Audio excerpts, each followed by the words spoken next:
This is Nightline. I'm Jana Muhammad Zaki. News making the headlines. Bank Negara Malaysia to cut statutory reserves ratio to 3% from 3.5%. And 5.9 magnitude earthquake kills at least 6 in Iran.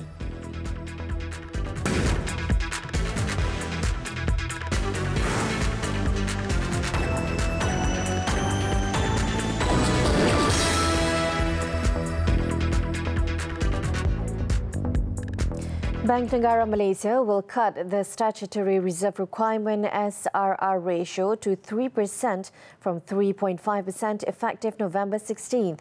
The central bank said this is to ensure a sufficient liquidity in the domestic financial system. In a statement, the BNM said the lower SRR will continue to support the efficient functioning of the domestic financial markets and facilitate effective liquidity management by the banking institutions. The last time the central bank reduced the SRR was in 2016, when the ratio was lowered to 3.5% from 4%. The BNM also said the SRR is an instrument to manage liquidity and is not a signal on the stance of monetary policy. Economists previously said a cut in the SRR may be in the offing if liquidity in the banking system is further impacted by foreign capital outflows amid the external headwinds and domestic uncertainties. The benchmark FTSE Bursa Malaysia KLCI index erased earlier losses after the reserve ratio announcement to close unchanged, while the Bursa Malaysia Finance Index rose to the highest level since August 9th. A stricter law is needed to curb the basikal lajak activities in the country.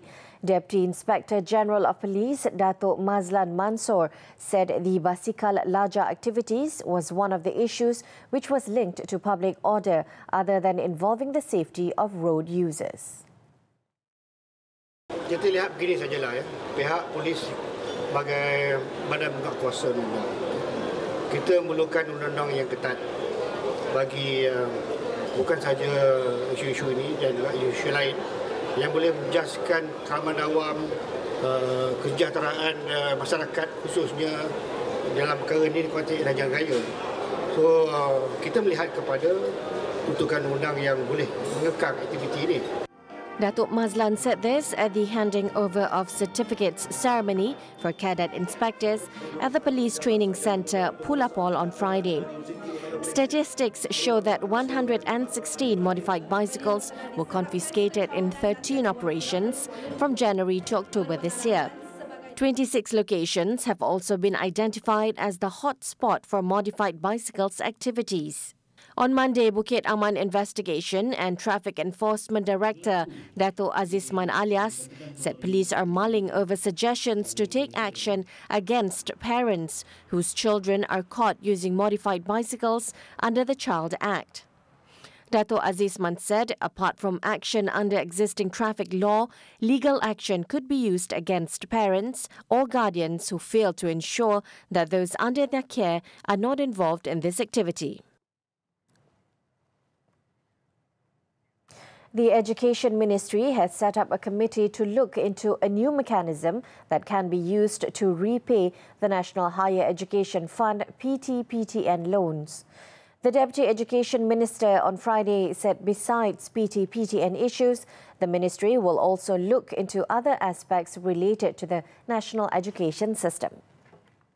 Dan kajian ini bukan sahaja terhadap PT-PTM, tetapi juga tentang pendidikan percuma, bagaimana kita boleh mewujudkan satu ekosistem ataupun satu sistem pembayaran ataupun sistem pendidikan tinggi yang lebih kondusif untuk murid-murid kita. She was speaking after appearing on the talk show Wanita Hari Ini at Sri Pentas Bandar Utama Selangor.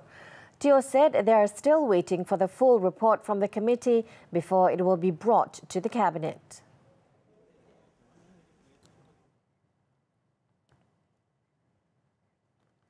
The proposed amendments to the Security Offences Special Measures Act 2012 (SOSMA) will allow for a better implementation of the law to safeguard peace and public order in the country. Home Minister Tan Sri Muhyiddin Yassin said among the provisions to be covered by the review is the 28-day detention period, which some consider to be too long. Tan Sri Muhyiddin said there were several suggestions to improve this aspect of the law, including allowing a 14-day detention for investigation before applying for an extension of 14 days from the court. Dari pandangan saya dan setakat hari ini, saya dapati bahawa keputusan yang telah dibuat oleh Pakatan Harapan, termasuk apa yang dimaktub dalam manifestonya, kekal. Maknanya apa? Kita tidak akan memasukkan SOSMA, kita akan pindah. Tan Sri Muhyiddin said this to reporters after visiting the Pekan Nanas police station on Friday. He said engagement with stakeholders like members of parliament, the Bar Council and academicians would continue before the proposed amendments are finalised for cabinet approval. Tan Sri Muhyiddin had been reported as saying that the government was expected to table the SOSMA amendments in the Dewan Rakyat in March next year.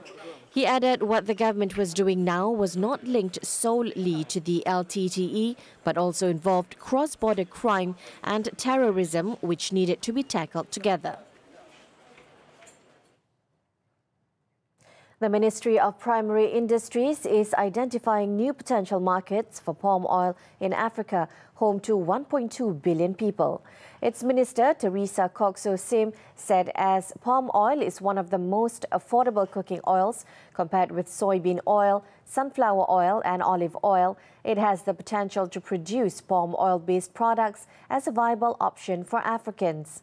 Citing Ethiopia as an example, Cox said the country, which has a population of 100 million, records a stunning economic growth rate of between 9 and 11%. Ethiopia in 2018 imported 149,435 tons of Malaysian palm oil and palm oil-based products worth 457.17 million ringgit. In another development, she said Japan and South Korea have expressed interest in importing Malaysian palm oil. Malaysia, she said, does not forget the key markets in Europe. On the crude palm oil price, Cox said it has reached more than 2,500 ringgit per tonne and it is expected to continue to rise until early next year, reaching 2,600 ringgit per tonne.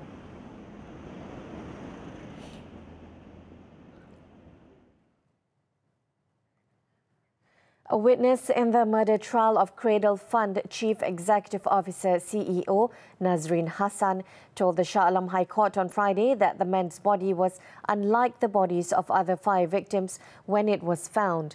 According to the 13th prosecution witness, a fire officer at the Damansara Fire and Rescue Station, Tan Hosbah Ajam, Nazrin's body was found lying in a straight position about 0.3 meters from the bed in his room.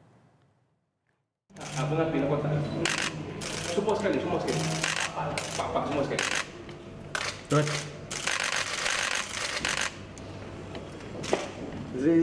Terus.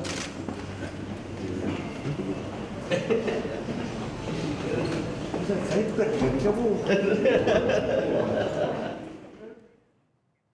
The Putrajaya Special Court for Sexual Crimes Against Children has sentenced a man to 24 years jail after he pleaded guilty to raping his 8-year-old daughter last year. Judge Yong Zarida Sazali also ordered him to be whipped 5 times. According to the charge sheet, the accused, 31, was charged with committing the offence between August 1st to August 31st last year. He was charged for raping his daughter between 4 p.m. and 10 p.m. at his home in Putrajaya while his wife was at work. The case was conducted according to Section 376B(1) of the Penal Code. The court ordered for the prison term to begin Friday. In Pahang, a murder investigation has been opened after a 7-year-old TAFE student died Thursday afternoon, believed from abuse. 3 13-year-olds, also students at the unregistered TAFE Centre, have been arrested as suspects. Police said a motive of the incident could be due to dissatisfaction with the victim while staying in the dormitory. The case is being investigated under Section 302 of the Penal Code for murder. A bus driver is in remand following a deadly crash that killed a teenager and dragged several vehicles in Bayan Lepas, Pulau Pinang Thursday evening. Police say the driver did not possess a driving license and tested positive for shabu. In the 6:30 p.m. incident, the 49-year-old lost control of the bus before running over 16-year-old Muhammad Saifullah Muhammad Hafiz. 3 people from the damaged vehicles sustained injuries and were given treatment at a hospital nearby. Over in Selangor, a housewife was charged in separate sessions courts with 6 counts of uploading offensive postings on Islam. Fadila Hamid, 42, however, pleaded not guilty to all the charges on Friday. She was alleged to have committed the offences on Facebook using the account name of Fadila Abdul Hamid between February and March this year and was charged under Section 233, Subsection 1, Subsection A, Communication and Multimedia Act 1998, which is punishable under Section 233, Subsection 3 of the same Act. In Sarawak, a 5-year-old boy who was infected with rabies from Kampung Mambung in Penrison Road, Kuching, has died. The Health Ministry said the victim, who died at the Sarawak General Hospital on November 2nd, is the 21st fatality out of the 22 cases recorded since June 2017 in the state. The boy was not bitten by dogs, but his family did have 2 pet dogs that have not been given anti-rabies vaccines. The case has been referred to the Sarawak Veterinary Services Department for further action.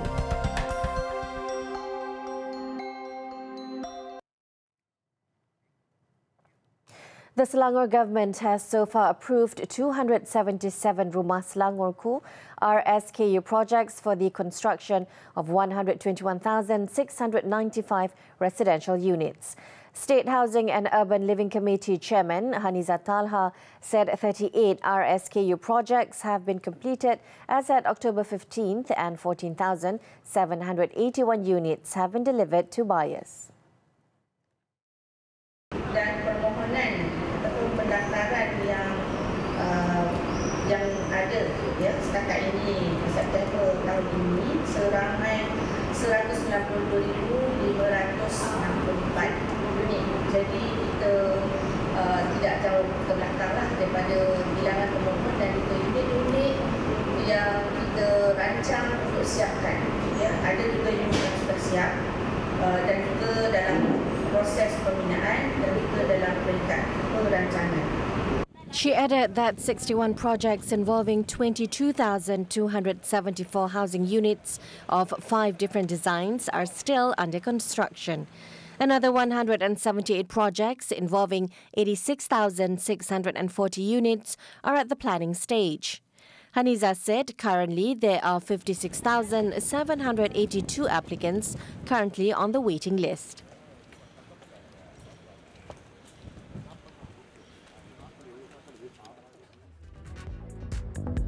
Coming up next, Nightline's auto segment. Don't go away.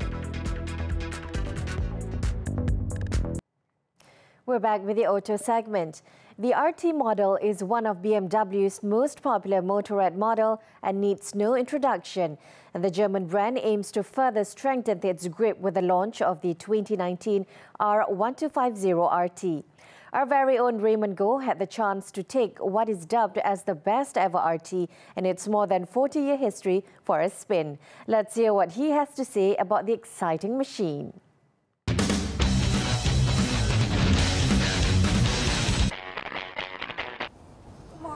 Morning. Hi, Rina.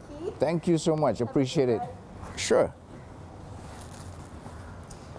Hi, I'm Raymond Goh, and welcome to Nightline's Auto segment. Today, we just took the keys from Rina of BMW, and these are the keys to this 2019 BMW R1250 RT. Is the latest edition coming from BMW. 1254 cc's. That's up a few. 136 horsepower. 143 Newton meters of torque. Now, it's up from the previous model of the 1200 RT, which only had 125 horsepower and 120 Newton meters of torque. Today, we get to take this out for a spin, and we'll let you know how it feels like. Stay with us.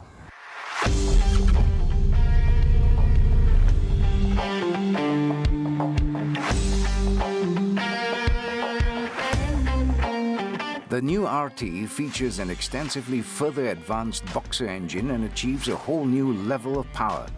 There's also significantly optimized refinement and running smoothness, especially within the low engine speed range. For this purpose, BMW shift cam technology has been used for the first time in the serial production of BMW Motorrad engines. This enables variation of the valve timings and valve stroke on the intake side. In addition, the intake camshafts are designed for asynchronous opening of the two intake valves, resulting in enhanced swirl of the fresh incoming mixture and therefore more effective combustion. In terms of innovation for riding safety, automatic stability control ASC, anti-lock braking system ABS, Pro and hill start control, which facilitates stopping and setting off on a slope, are available as standard for the new BMW R1250 RT to adapt to individual rider preferences. While riding modes Pro were additional riding modes of dynamic traction control DTC, Hill Start Control Pro and Dynamic Brake Assistance DBC are new offerings for the premium tourer. The Hill Start Control Pro can be individualized in a way that the parking brake is automatically activated on an incline when the hand or foot brake lever has been activated shortly after the motorcycle comes to a standstill. Rolling on 17-inch wheels, the R1250 RT is stopped by Brembo calipers on 320mm twin brake discs with front suspension using BMW's telelever, while fuel is carried in a 25-litre tank. The new BMW R1250 RT also offers the Dynamic Electronic Suspension Adjustment ESA Next Generation, an electronic suspension which allows finely tuned adaptation of the motorcycle to riding states, achieving optimum damping comfort and a very stable ride response. Different individualization packages are also available for the new BMW R1250 RT, such as the Comfort Package, Touring Package, Dynamic Package, and Lights Package, each suited for the long journey, added riding pleasure, sporty adventures, or superior illumination. Wow, what a hot day it's been. It's been a very good ride, I must say. Let me just quickly wipe off. It's a very nice but hot and sunny afternoon. So I've just got to put my shades on. All right. By the way, this is the 2019 BMW R1250 RT. This is the one with the extra 50 cc's or so, which makes a heck of a difference.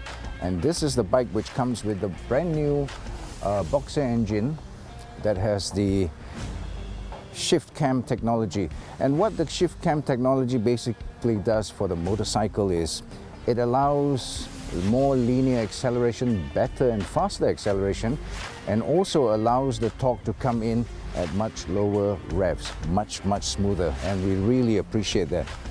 Now, as usual, for the BMW RT series, it comes with a host of features and amenities. This particular one comes with radio, and it's also got your traction control. All the safety features are here, hill assist, and even the Shift Assist Pro, which means you can shift your gears without using the clutch. BMW has maintained their suspension system, which is fantastic. When you brake hard, there is hardly any dive, and when you pick up and accelerate at full speed, you don't find that the back squats. Why? Because it's a shaft-driven motorcycle. Overall, it's a very comfortable motorcycle to ride, and thank you for joining us for this ride and finding out more about BMW's 2019 R1250 RT. I'm Raymond Goh for Nightline's Auto Segment. See ya!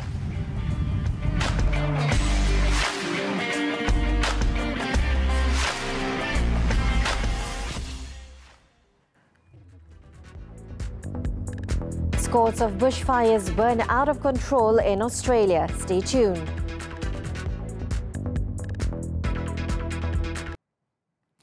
Nightline continues. A 5.9 magnitude earthquake struck northwestern Iran on Friday, killing at least 6 people and injuring more than 300 others. Rescue teams and helicopters have been dispatched to the quake-hit areas, and hospitals are on full alert to help injured people. According to the United States Geological Survey, the tremor struck around 60 kilometers from the town of Hastrut in East Azerbaijan province at around 2:30 a.m. local time. The quake's epicenter was at a depth of 10 kilometers and was followed by more than 60 aftershocks, causing panic among residents who rushed out of their houses in the middle of the night. Local authorities said some 400 houses were damaged in the quake, which was felt in several towns and cities in Iran. It also added that more casualties are expected as search and rescue teams are scouring through the debris.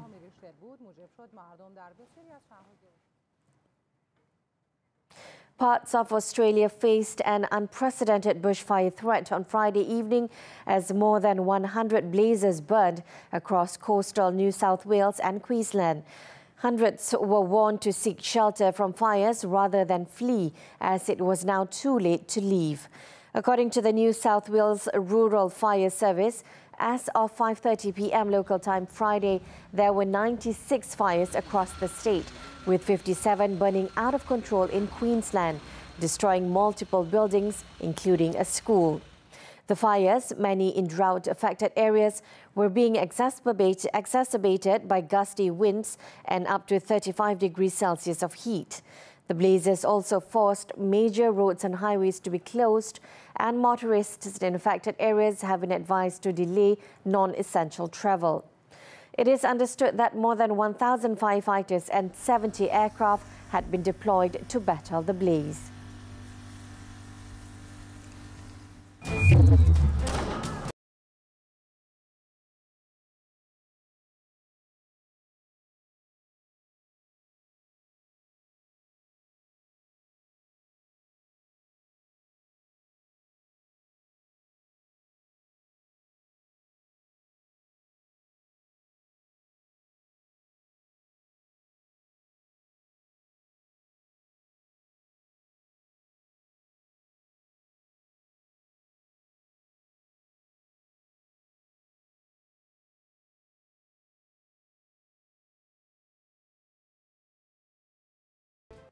The official ball for the 2020 European Championships, called Uniforia, was revealed in London, United Kingdom recently in the company of Chelsea players N'Golo Kante, Michy Batshuayi and Kepa Arrizabalaga. Visuals of the launching event wraps up Nightline this time around. I'm Jana Mohamed Zaki. Thank you for your company and enjoy your